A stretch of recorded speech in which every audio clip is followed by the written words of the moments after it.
Subscribe to our YouTube channel and press the bell icon to get the latest updates. नमस्कार मेरे प्यारे देशवासियों, आज मैं अपनी बात की शुरुआत एक वेद वाक्य के साथ करना चाहता हूं।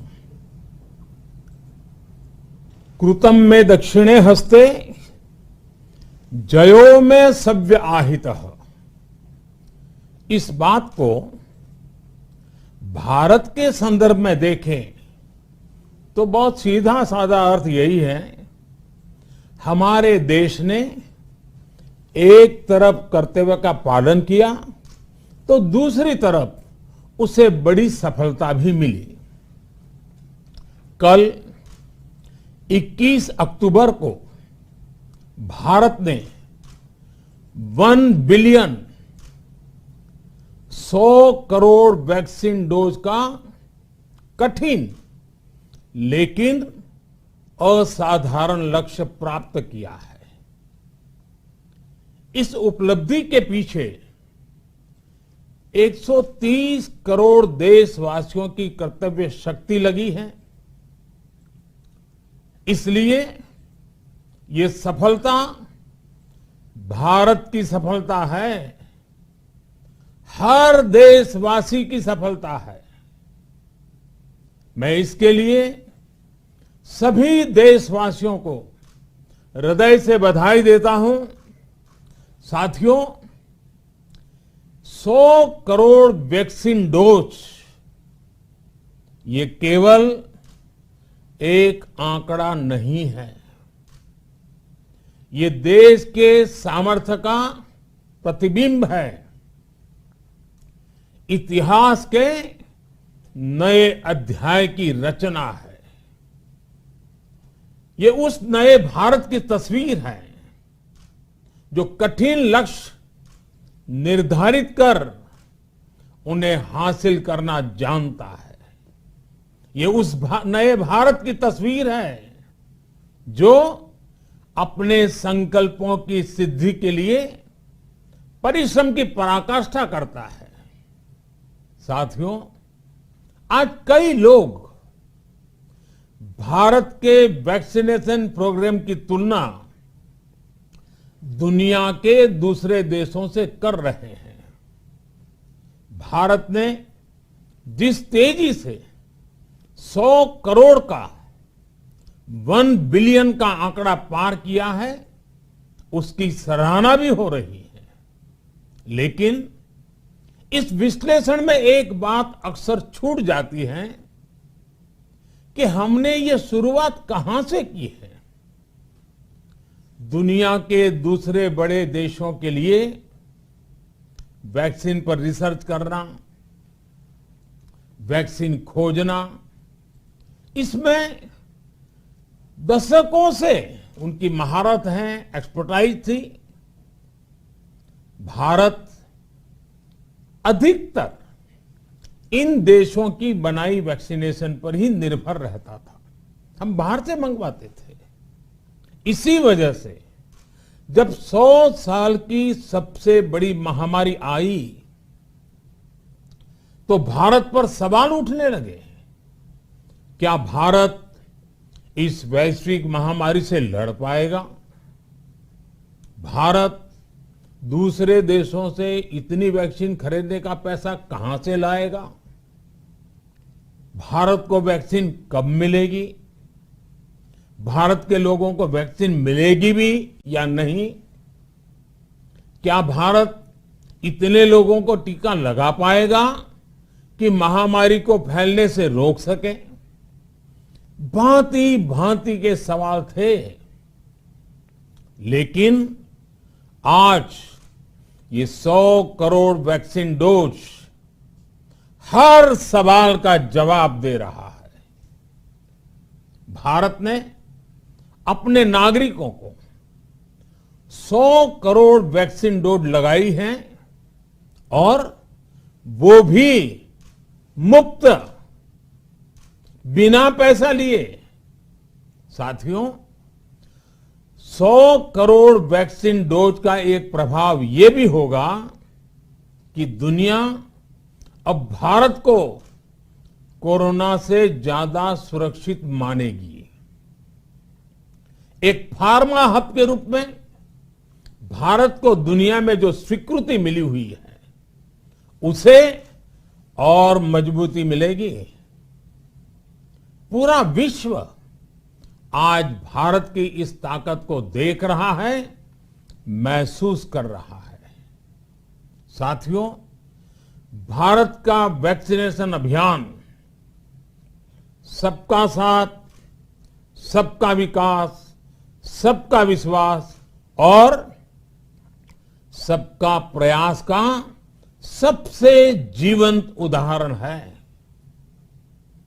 कोरोना महामारी की शुरुआत में ये भी आशंकाएं व्यक्त की जा रही थी कि भारत जैसे लोकतंत्र में इस महामारी से लड़ना बहुत मुश्किल होगा। भारत के लिए, भारत के लोगों के लिए यह भी कहा जा रहा था कि इतना संयम, इतना अनुशासन यहां कैसे चलेगा।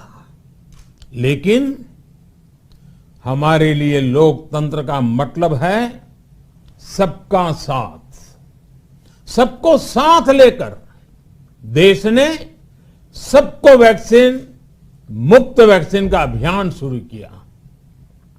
गरीब, अमीर, गांव, शहर, दूर सुदूर, देश का एक ही मंत्र रहा कि अगर बीमारी भेदभाव नहीं करती तो वैक्सीन में भी भेदभाव नहीं हो सकता।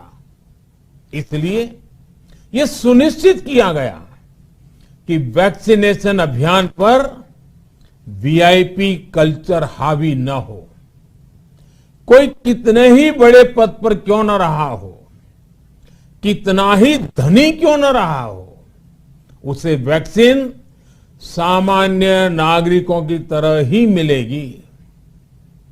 साथियों, हमारे देश के लिए यह भी कहा जा रहा था कि यहां ज्यादातर लोग टीका लगवाने के लिए आएंगे ही नहीं। दुनिया के कई बड़े विकसित देशों में आज भी वैक्सीन हेजिटेंसी एक बड़ी चुनौती बन गई है। लेकिन भारत के लोगों ने 100 करोड़ वैक्सीन डोज लेकर ऐसे लोगों को निरुत्तर कर दिया है। साथियों, किसी अभियान में जब सबका प्रयास जुड़ जाता है तो परिणाम अद्भुत ही होते हैं। हमने महामारी के खिलाफ देश की लड़ाई में जन भागीदारी को अपनी पहली ताकत बनाया,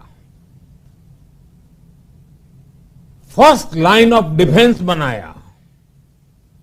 देश ने अपनी एकजुटता को ऊर्जा देने के लिए ताली, थाली बजाई, दिए जलाए।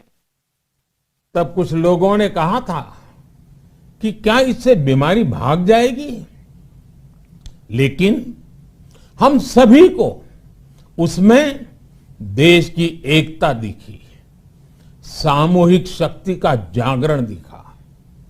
इसी ताकत ने कोविड वैक्सीनेशन में आज देश को इतने कम समय में 100 करोड़ तक पहुंचाया है।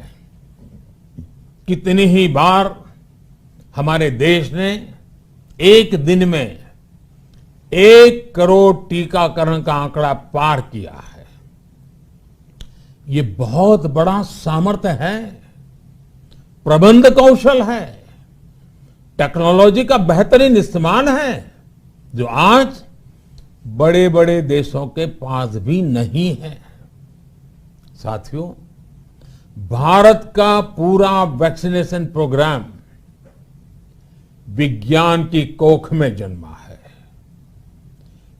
वैज्ञानिक आधारों पर पनपा है और वैज्ञानिक तरीकों से चारों दिशाओं में पहुंचा है।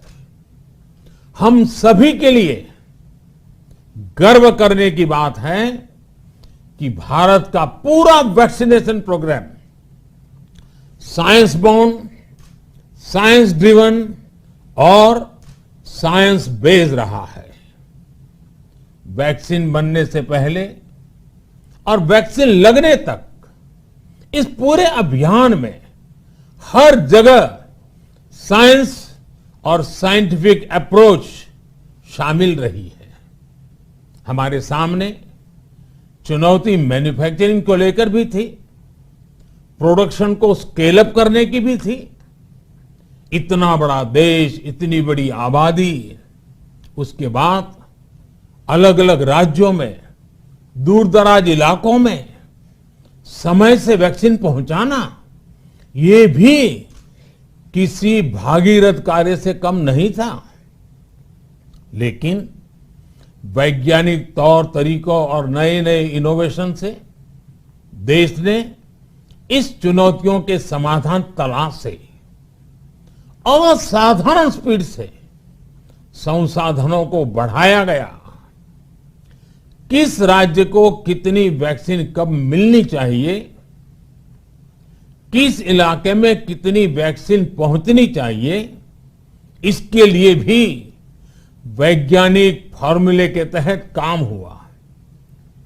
हमारे देश ने कोविन प्लेटफॉर्म की जो व्यवस्था बनाई है, वो भी विश्व में आकर्षण का केंद्र है।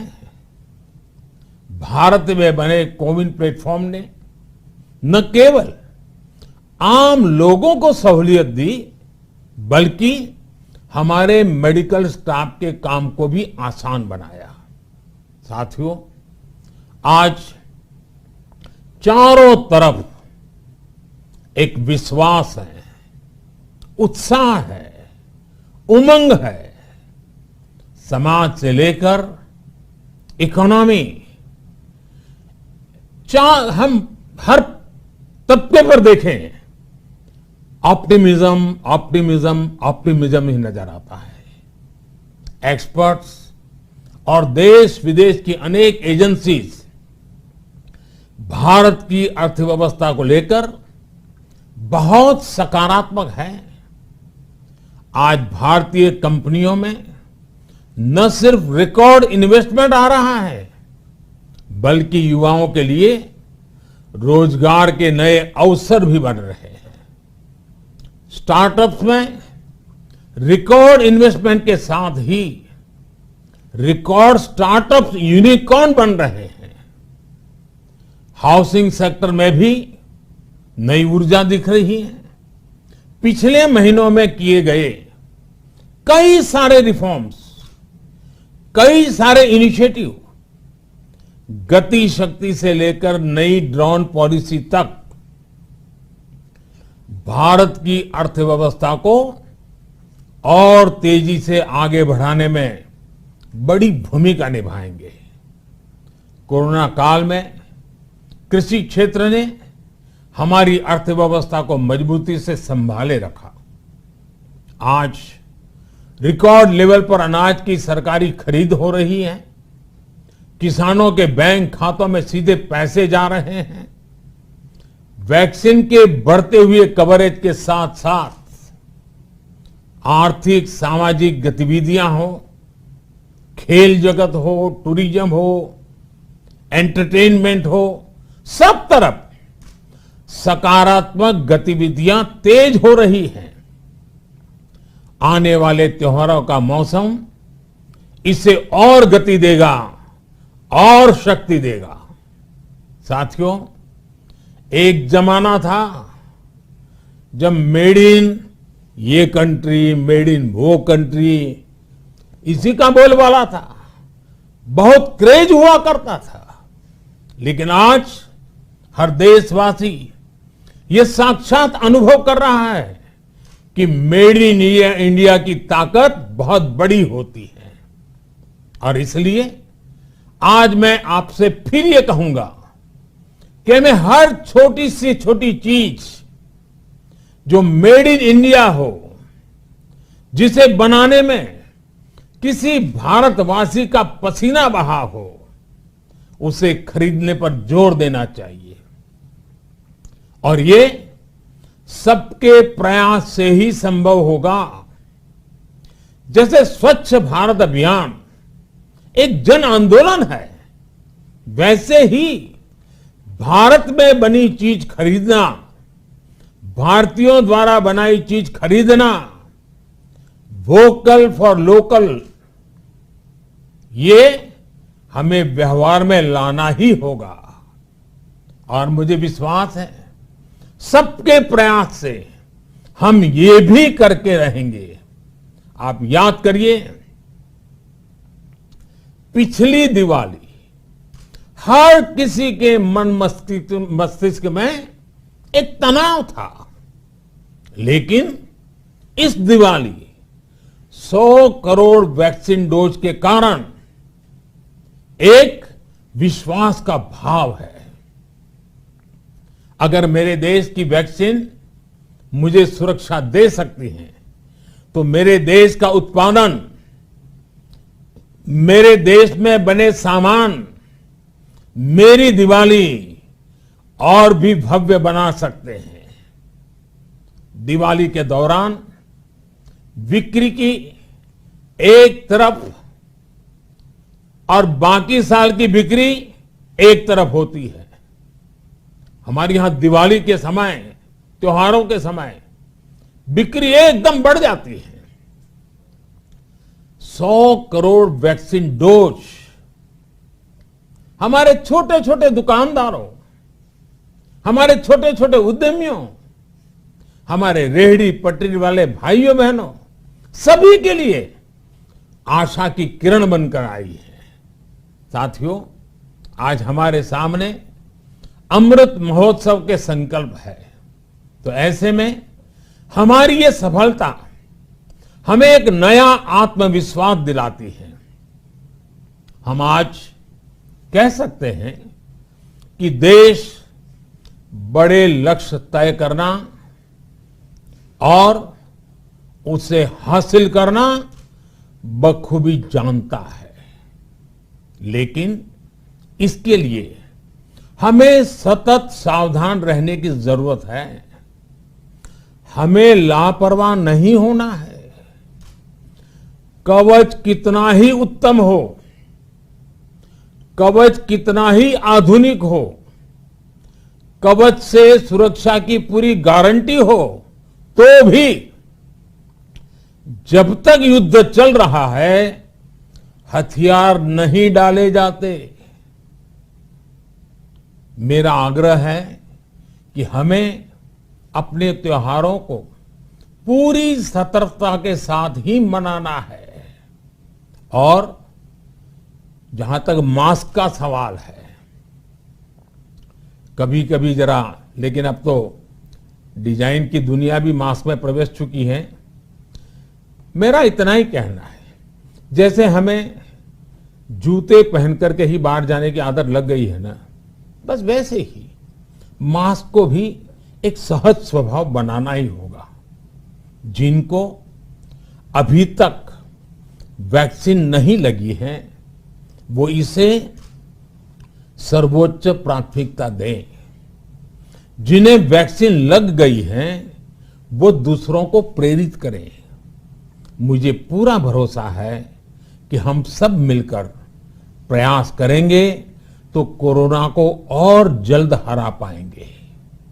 आप सभी को आने वाले त्योहारों की एक बार फिर बहुत बहुत शुभकामनाएं, बहुत बहुत धन्यवाद।